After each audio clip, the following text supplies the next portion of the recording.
Alabama's WVUA News at 5 with your award-winning news team, Lynn Brooks, Terry Brewer, weather with Richard Scott, and sports with Gary Harris. Coming up in home team weather, watching shower storms on radar this afternoon. In fact, scattered to numerous thunderstorms over West Alabama. Who's going to see the rain and how long is the rain going to stick around? Your forecast is straight ahead. Some people say this is the summer of snakes. Find out why there seem to be so many this year and what you should watch out for. And how could something so small cause such a fuss? It's the baby bikini onesie, and some parents say, no way. I'm glad you're with us tonight. I'm Lynn Brooks. And I am Terry Brewer. The weekend is just getting kicked off. We've got temperatures back in the double digits to talk about, finally. Oh my goodness, the real question is, will it feel any cooler or more like the 100-degree weather we have been having? WVUA Chief Meteorologist Richard Scott has a first check of your weather. Happy Friday, Richard. Hey, Lynn and Terry, yeah, good Friday afternoon to you. Good news is, hey, we've got a little rain on radar. That's cooling some spots off. Still hot where it's not raining right now. Radar, we're showing most of the rain over the western part of the state, north of Highway 80 and south of Highway 78 that runs from Hamilton to Birmingham. In fact, we just got rid of a severe thunderstorm warning for Lamar County. Still a strong cell just southwest of Vernon. Also other strong storms out there producing a lot of cloud ground lightning over Pickens County, portions of northern Greene County, northern Sumter County. Also reports in northern Hale County and southern Tuscaloosa County. These thunderstorms are moving off towards the west at about 10 to 20 miles per hour. 98 now in the city of Tuscaloosa. We are at 102 last hour, but other spots on the 90s across the area. We'll see a gradual cool down in the temperatures. Plus, we'll look at the weekend forecast coming up in just a bit, so stay with us. All right, thanks a lot, Richard. A vacation area many people are familiar with is dealing with cleanup from deadly storms. At least 2 people have died following a violent thunderstorm in the Great Smoky Mountains National Park yesterday. Park officials say a man on a motorcycle and a woman hit by a falling tree both died. There are reports of other injuries. Most of the damage appears to be in the popular Cades Cove area of the park. Back here in West Alabama, we haven't seen very much rain these days, aside from those pop-up showers, some thunderstorms.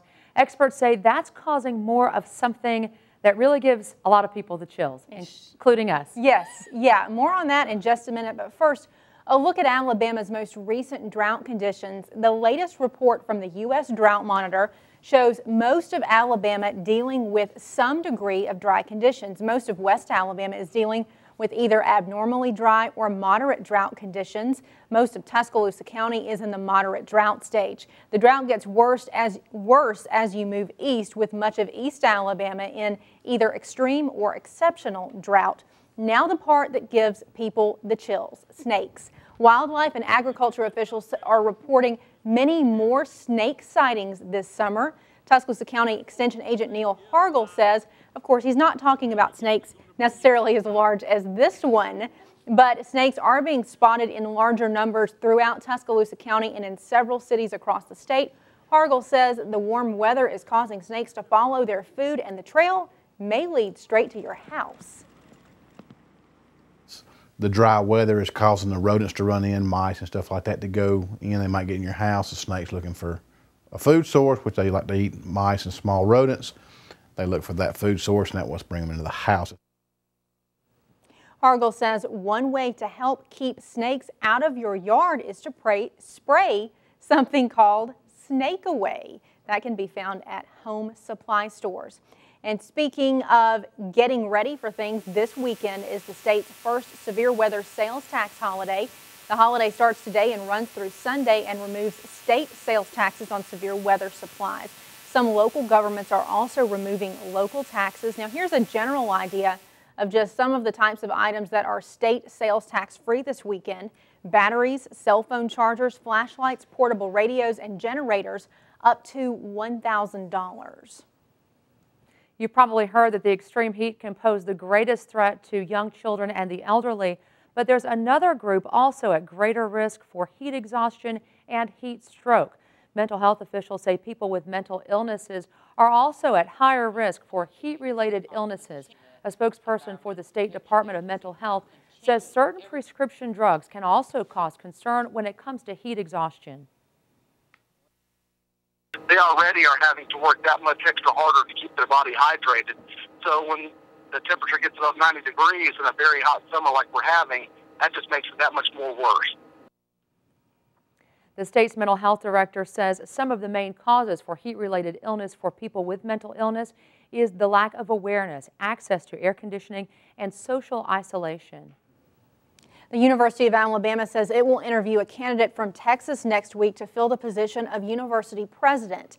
Texas Tech University President Dr. Guy Bailey will interview with the UA System Board of Trustees this coming week. UA System Chancellor and former UA President Robert Witt says the interview will be open to the public. In a release from UA, Witt says Bailey has, quote, emerged as the leading candidate by a wide margin.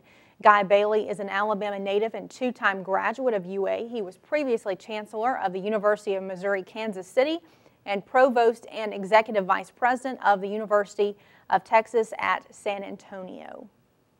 More auto jobs are coming to Alabama. Officials in Talladega County say a Honda supplier plant should be up and running near Talladega by the fall. The company is called M-Tech.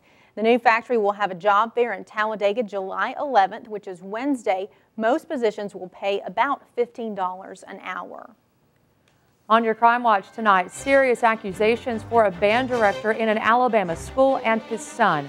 Police have arrested a North Alabama middle school band director and his son on charges related to child pornography.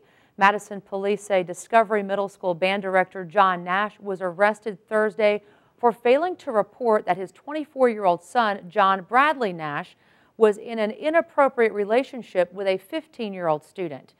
Police say John Nash knew about this relationship and not reporting it would be a violation of Alabama's mandatory reporting law. Police say a search of Bradley Nash's computer exposed obscene images of minors. School officials say the band director has been put on leave. Back here in West Alabama, it's a special day in the history of Tuscaloosa's VA Medical Center.